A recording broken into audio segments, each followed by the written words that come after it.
Orcs are pretty damn cool. Who doesn't love orcs? Lean, green, murder machines. Orcs are so damn cool, they made an entire adventure path for them. Triumph of the Tusk, an adventure path for levels 3 to 12. And I've read it, so you don't have to. In this video, I'll be reviewing the entire adventure path. Then I'll be doing character creation and recommendations for players and GMs alike. Lastly, I'll be doing a spoiler light sneak peek of some of the coolest parts of this adventure path. This video is as spoiler free as I can possibly make it whilst actually giving you content. So let's go ahead and get started, and remember to like and subscribe. So these are my overall thoughts of the adventure. Triumph of the Tusk is a campaign about serving your country. This is not an evil campaign, no matter what you think about orcs. I do like this adventure. You go all over Belkzen. There's a variety of things you can do, and I like orcs. If you for some reason don't like the fact that orcs exist, you should really stay away from this adventure. There's a lot of orcs. The plot is built around you being quote-unquote any race, but it only really works best with a all-orc party. I will cover this later, but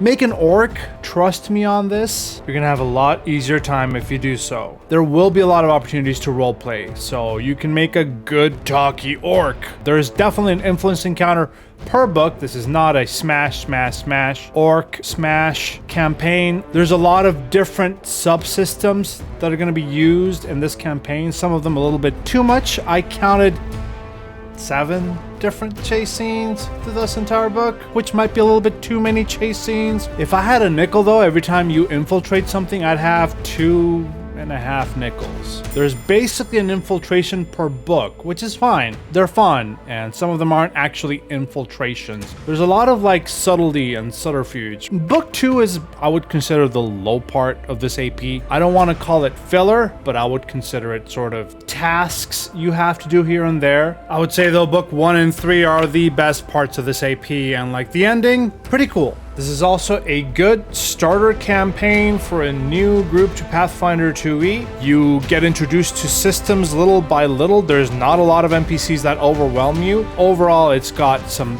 pretty good set pieces, some pretty good story beats. Combats are pretty cool, just like every other Paizo AP. They have some really cool monsters. If I were to rate this adventure, I'd give it an 8. It would be a solid 9 out of 10 if it weren't for like some mistakes here and there. The story's pretty cool. The side tasks, even though they're side tasks, are still fun to play in. And there are some really cool moments overall. 8 out of 10 is pretty good for an AP.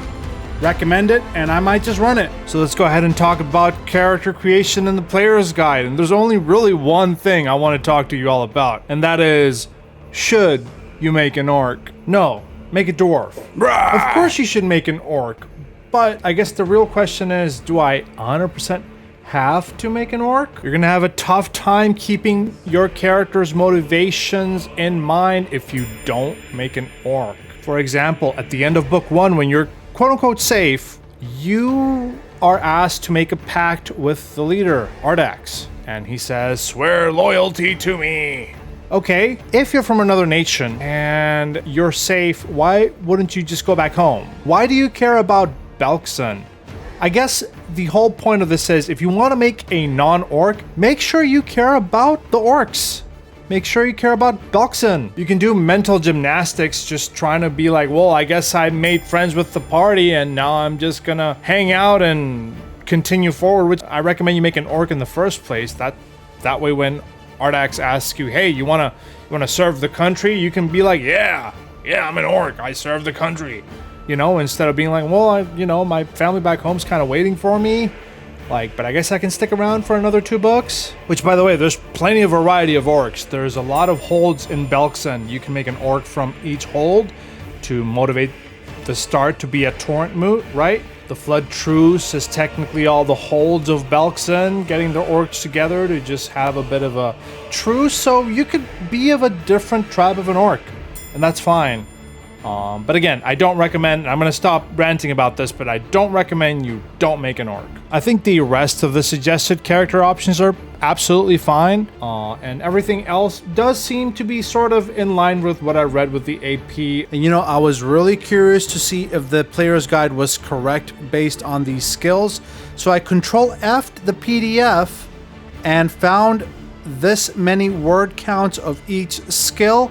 I just think it's interesting to know the statistics, and in case this helps you, well, here you go. Yes, deception definitely seems to be a strong outlier, even though it's in the not recommended tab, and there seems to be less nature checks than there should be. So there you go. All right, now I'm going to give you some cool examples, one per book, of things you're going to see in this AP. This part has some minor spoilers, so if you want to go in completely blind, you should click off now.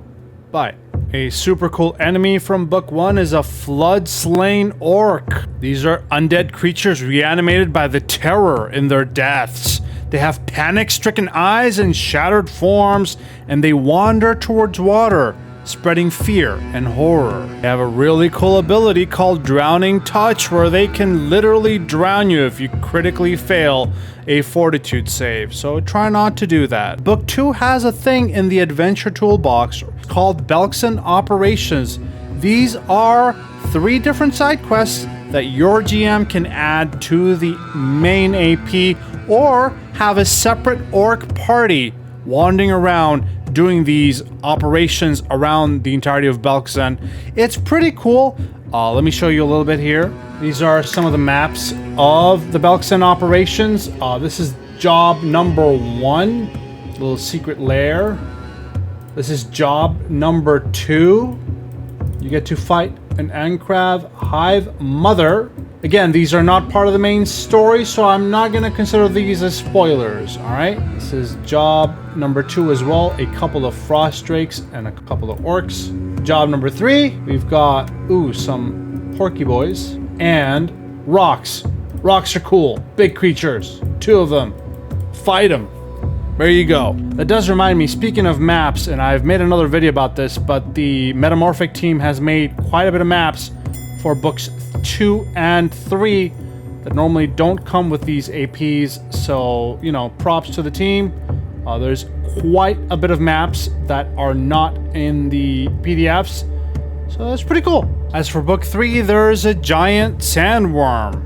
Yeah, gives Dune vibes. The sandworm is part of a chase scene that you do with a little sand skiff. They're trying to get this sandworm to destroy a barge. There's also some quicksand. It'll be a pretty cool fight and a chase scene included, and if you fail the chase scene, you get to fight this creature, so overall, nice. Hey, watch my Season of Ghosts video. It took me 40 hours to make, and it's an entire retelling of the book 1 of Season of Ghosts. It's pretty cool. People like it. You should too. Watch it. Okay, bye.